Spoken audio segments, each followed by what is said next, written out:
Hi, and this is the film The Tasters. A German woman moves to a village near Hitler's bunker. She is selected for a secret mission. Every day, she must eat the Führer's food to ensure it isn't poisoned. A German girl, Rosa, arrives in the small village of Pars, where her husband Gregor's parents live. The girl's mother died in the bombing of Berlin, and her house was destroyed. The mother-in-law sets up her daughter-in-law in her son's room, who is currently fighting somewhere in the vastness of the Soviet Union.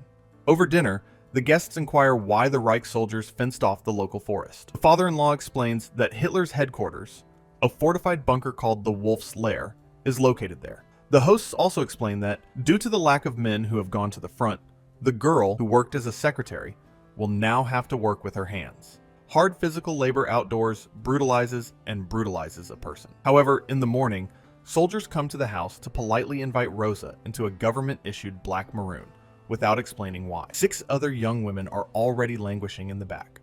They are taken to a Wehrmacht-occupied building, where they are invited one by one for a medical exam. They even have their blood tested. After these procedures, the women are invited to a set table, where they are insistently offered lunch. Given the food shortages during wartime, they don't need any persuasion. The girls attack the food with a voracious appetite, despite the officer's supervision. Afterwards, they are told to wait an hour to see if they have been poisoned.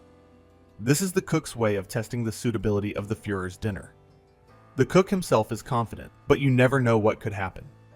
The women are stunned by such practicality. One even tries to induce vomiting with 2 fingers, but the officer stops her. The frightened guests wait for the fateful hour to pass. After confirming that the test subjects are all right, the cook calls the bunker to have Hitler's lunch served. The girls are sent home.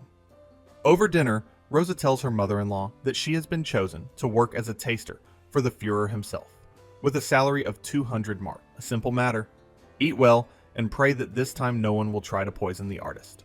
The next day, the situation repeats itself. Struggling with the fear of death, the chosen ladies diligently eat everything. During the break between lunch and dinner, the women rest in the courtyard. There, Rosa meets Lenny, a young woman who tells her about the others. They grew up in the same village and even know her husband. Everyone, that is, except Alfred, who also came from somewhere. Rosa promises to give one of her capital dresses to her new friend, which delights the village girl beyond words. December 1943 arrives. Accustomed to daily meals and no longer afraid of poison, the tasters even converse with Hitler's personal chef during inspections. He explains why the Führer became a vegetarian. After visiting a slaughterhouse, he was overly impressed by what was happening there, including the pools of blood. Rosa receives a letter from her husband. He writes that he will be returning for Christmas leave. Rosa eagerly awaits his visit. Overjoyed, she even fulfills her laziness promise and gives her one of her dresses. Rosa shares her joy with her colleagues in the culinary business, but they remind her that her husband still has to wait. She decorates the Christmas tree, and in the morning she hears a noise outside. Running out into the snowy courtyard, she sees 2 soldiers. They have brought a letter stating that Gregor has gone missing on the Eastern Front. This news depresses Rosa, who doesn't want to get out of bed. But the Wehrmacht soldiers couldn't care less about her worries from the Brandenburg Gate. They drag Rosa out of bed and to work to get food, in the name of the Führer's safety. Upon arrival, the girl starts a fight with one of her colleagues, when she reminds her that she warned her about the possibility of a sudden widow. The soldiers drag the girls apart, not forgetting to give them a stern scolding, after which they return to the table to do their regular duties. But even there, Rosa breaks the rules, grabbing someone else's portion. If you mix all the dishes and poison yourself, it will be more difficult to determine what exactly the poison contains. After lunch, she locks herself in the restroom to cry. Of all her colleagues, only Elfrida comes to support her. May 1944 arrives. The Führer has temporarily left the Wolf's Den, causing the food tasters to have a hard time on the weekends. Rosa, out of old habit, writes letters to her missing husband, thus pouring out her feelings. Returning to work, the women meet Lieutenant Albert Ziegler, who has been appointed head of the facility. When Hitler sends them home early because dinner is canceled, Rosa and several colleagues go to visit one of them, Heike. She owns a store where a young man named Ernst, too young to be drafted into the army, also works. During another break, Rosa, on her way to the bathroom, hears music coming from Ziegler's office. She approaches to listen, which is why the officer catches her. The woman confesses that before the war, she sang in a choir in the capital before moving here to her homeland to be with her husband, who was lost at the front. That evening, after doing chores, Rosa is lying in bed when she notices the glow of a flashlight outside. Looking out, she sees German officer Ziegler beneath the window. Without waiting for an answer, he leaves. During another meal, Heike has lost her appetite due to poor health. Nevertheless, she is forced to eat.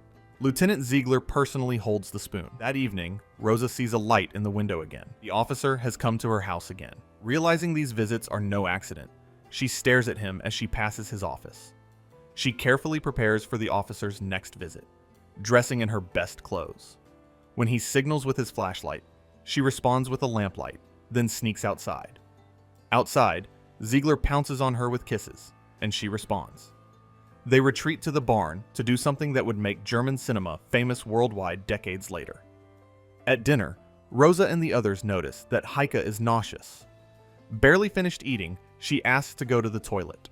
A soldier escorts her out, but reminds her that the food must remain inside. That evening, the woman confesses that she is pregnant by Turnst. And this is a rather piquant situation, considering that her husband is away at war. She will have to somehow explain the situation when he returns. Elfriede admits that she can perform an abortion with improvised means. She was a nurse before the war. Another issue is that abortion is punishable by death in the country. The Führer needs loyal soldiers. Rosa spends nights with Ziegler, gradually growing closer to him. However, when her mother-in-law says she saw her son in a dream, she is tormented by guilt over such infidelity, especially since her lover is also married. During another break, Elfriede says he has set a time for the operation. Rosa and Lenny come to offer moral support.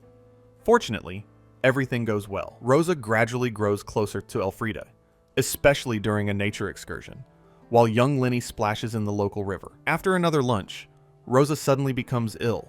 She vomits right there in the room, followed by two other girls vomiting up what they had eaten. Since everyone had a different menu, those who weren't poisoned are sent to another room. The cook calls headquarters to cancel Hitler's lunch. The soldiers transport the abandoned women to the infirmary to see how it all ends. After resting on their beds, all three come to their senses and return to the dining hall. There, they continue their work, testing new dishes hastily prepared to replace the ruined meal.